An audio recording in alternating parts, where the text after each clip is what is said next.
ہمایوں صاحب سے پوچھتے ہیں. ہمایوں صاحب کیا خیال ہے؟ اب میں نے کیا بات یہ غلط کہی کہ جی فرینڈلی اپوزیشن کا کردار ادا کیا جا رہا ہے، اور جو سارا جھگڑا ہو رہا ہے بیسیکلی وہ جھگڑا تنخواہوں کا ہے جو امریکہ سے لے لی جاتی ہیں، تو وہ اب سب کی تنخواہ چونکہ کم ہو گئی ہے اس وجہ سے یہ جھگڑا پڑ گیا ہے.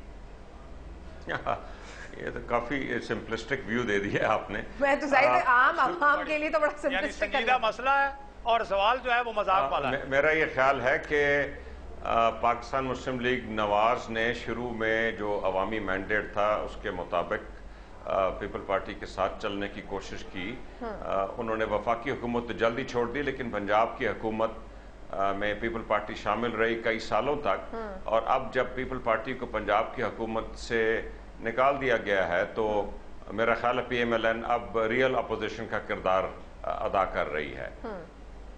تو مطلب آپ you sound quite satisfied with the thing کہ وہ بالکل صحیح کردار ادا کرے، کیونکہ قوم تو دیکھ رہی ہے کسی کی طرف تو دیکھ. I am not here to speak on behalf of PMLN, but میرا تجزیہ یہ ہے کہ پی ایم ایل این پچھلے چند ماہ سے ان کے ایک پالیسی ڈیسیجن ہے کہ وہ اب ریئل اپوزیشن بن کے ابھریں گے. تو اب ہم اس کا انتظار کریں. مطلب شرمیلا آپ کیا کہیں گی؟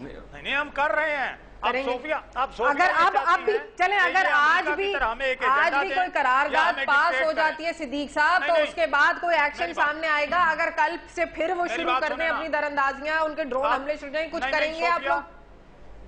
صوفیہ ہم بہت کچھ کریں گے، لیکن آپ اب امریکہ کی جگہ لے کے ہمیں ڈکٹیشن دینا چاہتی ہیں تو ہم آپ کی ڈکٹیشن نہیں لیں گے بھائی. نہیں وہ میرے ڈکٹیشن کی بات نہیں ہے سر، وہ تو عوام کی بات کر رہے ہیں نا. میں تو عوام میں جاتی ہوں، مجھے ہم سے تو وہ لوگ جو باتیں کرتے ہیں، میں آپ سے وہ سوالات کر رہی ہوں. جی شرمیلا بات کیا؟ میں آپ سے عرض کروں. دیکھیے بات یہ ہے کہ مسائل اس وقت پورے پاکستان میں ہیں. پنجاب کے اپنے مسائل ہیں، سندھ کے اپنے مسائل ہیں، بلوچستان خیبر پختونخوا کے اپنے مسائل ہیں. ہر کوئی اپنی کوشش کر رہا ہے. نہیں دیکھیے میں یہاں پر ایک چیز ضرور کہنا چاہوں گی کہ اپنی رائے، کوئی کہتا ہے فرینڈلی اپوزیشن ہے، کوئی کہتا ہے نہیں جی صحیح اپوزیشن ہو. دیکھیے پنجاب ہے وہ حکومت کے اندر ہے، وہ اپنی پوری کوشش کر رہے ہیں کہ مسائل کا حل ڈھونڈیں، ہم اپنی پوری کوشش کر رہے ہیں. لیکن یہ وقت جو ہے جہاں پر آپ کو انٹرنیشنلی ایک چیلنج کا ایک سامنا ہے، وہاں پر میں سمجھتی ہوں کہ آج جو تمام سیاسی قیادت جو ہے ساتھ مل کے بیٹھی، یہ ایک اچھا سٹیپ ہے.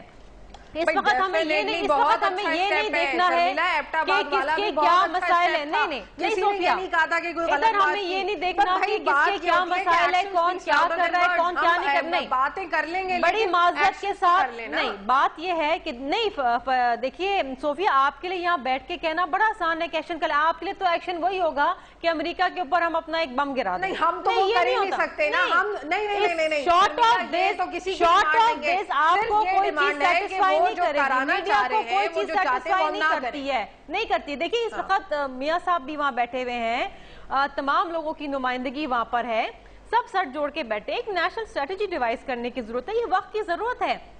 کیونکہ دیکھیے ہماری جو بھی قربانیاں رہی ہیں، امریکہ اسے اس وقت جو ہے وہ نظر انداز کر رہا ہے. اور یہ دیکھیں امریکہ کی طرف سے کوئی بھی سٹیٹمنٹ جب آتا ہے، جو مائک ملن جو ہے he is a very important person over there, اور وہ اگر ایک بات کہتے ہیں اور اس کے بعد لائن سے پوری جو امریکن قیادت ہے وہ ایک بات کہتی ہے، سینیٹرز بات کر رہے ہیں، تو امریکہ کوئی بات ایسے نہیں کہہ دیتا، وہ ایک اسٹریٹجی کے تحت چلتا ہے. آپ کی باتیں میں اگری کر رہی ہوں شرمیلا، بالکل صحیح ہیں. آپ لوگوں کی باتیں بالکل صحیح ہیں کہ جی ڈیفینیٹلی ہم اسی پہ بات کر رہے ہیں کہ جی امریکہ کے خلاف ہم کوئی مذاکرات ہمیشہ سولوشن ہوتے ہیں. نہیں آپ دیکھیے بات یہ ہے، آپ نے جنگ کرنی ہے، آپ نے جنگ کرنی ہے، آپ نے جنگ نہیں کرنی. ایک سیکنڈ ٹھہریے، آپ نے جنگ کرنی ہے، ڈائیلاگ کرنا ہے، آپ نے ری انگیج کرنا ہے، کوئی راستہ نکالنا ہے. آپ ایک پریگمیٹک نیشن ہے، you are a pragmatic nation, آپ نے مسئلے کا حل نکالنا ہے. جو ایسکیلیشن ہو، یہ میں سمجھتی ہوں کہ دونوں ممالک اس کو ڈی ایسکیلیشن میں جانا پڑے گا اور جائیں گے. دیکھیے صوفیہ، ابھی ہمیں جو بنیادی مسئلہ ہے اس ملک کے ساتھ، امریکہ نے اپنی ایک براؤ بیٹنگ کی سختی کرنے کی پالیسی اپنائی ہے پاکستان کے خلاف. وہ سمجھتا ہے کہ پاکستان سے اگر سخت رویہ اختیار کیا جائے گا تو وہ ان کی بات زیادہ سنیں گے. ایسا کیوں ہو رہا ہے؟ ایسا اس لیے ہو رہا ہے کہ میں معذرت کے ساتھ کہتا ہوں کہ پاکستان میں مختلف پاور سینٹرز مختلف پالیسیز پہنچاتے ہیں امریکہ تک. کچھ سیکٹرز کی کوئی پالیسی جا رہی ہے، اس کے متضاد کوئی پاور سینٹرز اور پالیسی پیش کر رہے ہیں. امریکہ کو پاکستان کی سوچ میں ہم آہنگی نظر نہیں آ رہی اور وہ اس کو اپنے حق میں استعمال کر رہا ہے, پاکستان کے خلاف استعمال کر رہا ہے. اسی لیے میں کہہ رہا ہوں کہ آج پاکستان کی اسٹیبلشمنٹ اور سیاسی پارٹیاں اکٹھی بیٹھی ہیں. ہمیں سب سے پہلے یہ سوچنا چاہیے کہ آخر ہماری اس افغان اینڈ گیم کے لیے کیا پالیسی ہونی چاہیے, پاکستان کی بہتری میں کیا چیز ہے. اپنے ملک میں کیوں نہیں رہتے ہمایوں صاحب؟ میرا یہاں پر یہ سوال ہے کہ ہمارے ملک میں نہ بجلی ہے, نہ پانی کے لیے ڈیم بنائے جاتے ہیں. سندھ سیلاب میں ہر سال کبھی LBOD والی سائڈ ہوتی ہے تو کبھی RBOD والی سائڈ ہوتی ہے, سب ڈوبے رہتے ہیں. ڈینگی الگ سے آیا ہوا ہے, دھماکے ہمارے ملک کے اندر ہوتے ہیں, بچے ہمارے مارے جا رہے ہیں, بلوچستان ہمارا برباد ہے. تو دنیا کی جنگیں ہمارے ملک کے اندر کیوں ہوں گی؟ کیوں نہیں ہم باقی مسئلوں سے نکل کر صرف اپنے ملک کی حفاظت کی اور اپنے ملک کے مسئلوں پر توجہ دیں؟ بالکل, سب سے اولین فرض ہمارا اپنے ملک کے مسائل کی طرف توجہ دینا ہے, لیکن بالآخر ہم نے اس دنیا میں رہنا ہے اور ہمیں دنیا کی مختلف جو پالیسیز ہیں ان سے ہم افیکٹ ہوتے ہیں اور ہمیں ان کو بھی کاؤنٹر کرنا ہے.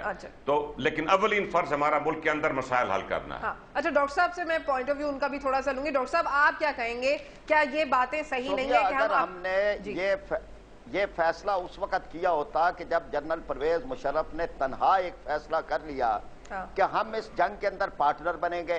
بھئی کون سی جنگ ہے جس کے اندر آپ پارٹنر بن رہے ہیں؟ ایک مسلمان ملک آپ کا پڑوسی ہے, اس کے خلاف ایک جارحیت, ایک ایک قوت ہے, اس کے ساتھ جمہوری, چلے میں مانتی ہوں, چلے وہ تو جو بھی تھے انہوں نے لیا نا, تو 3 سال کے 3.5 سال تو اس حکومت کو ہو گئے, فورن پالیسی چینج کر لیتے, زور لگا لیتے, کہتے نہیں چلنا, ہم نے نہیں کرنا. ان کے دور میں تو شاید کم ڈرون حملے ہوئے ہوں گے جتنے ایک مہینے میں ہو جاتے ہیں ان کے, تو میرے خیال ہے جتنا بھی ٹینیور تھا یہ اسی کا تسلسل ہے نا. یعنی وہ پالیسی کی بنیاد انہوں نے رکھی, انہوں نے اس کو کئی گنا آگے بڑھا دیا اور وہ سارے کے سارے معاملے جو ہیں ایک خوف پہ مبنی ہے, لالچ پہ مبنی ہے, مفادات پہ مبنی پالیسی ہے اور امریکی غلامی کے اوپر مبنی ایک پالیسی ہے.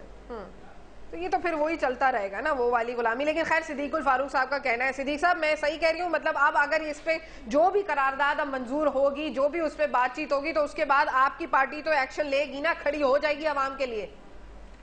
دیکھیں جی, میں یہ سمجھتا ہوں کہ جو کچھ ہو چکا اس وقت اگر اسے صرف نظر بھی اس سے کر لیا جائے تو اب یہ موقع اس حکومت کے لیے, پیپلز پارٹی کے لیے ایک بہت بڑا چیلنج ہے اور ملک کی بقا کا بھی سوال ہے, خود مختاری کا بھی سوال ہے.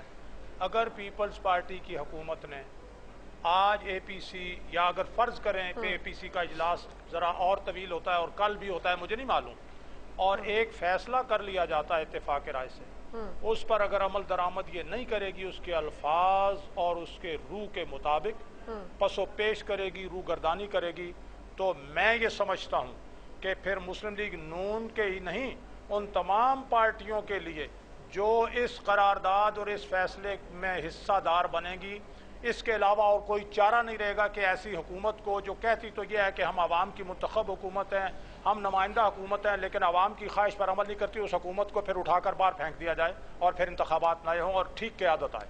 چلیں, بہت شکریہ. میں ڈاکٹر فرید پراچا صاحب کا شکریہ ادا کروں گی. صدیق الفاروق, شرمیلا فاروقی اور ہمایوں اختر صاحب ہمارے ساتھ موجود تھے. سفارت کاری کو کسی بھی مہم جوئی سے بچانے کے لیے ہمارے لیے ضروری ہوگا کہ امریکہ کے ساتھ معاملات سیاست اور سیاستدانوں کے ذریعے حل کیے جائیں.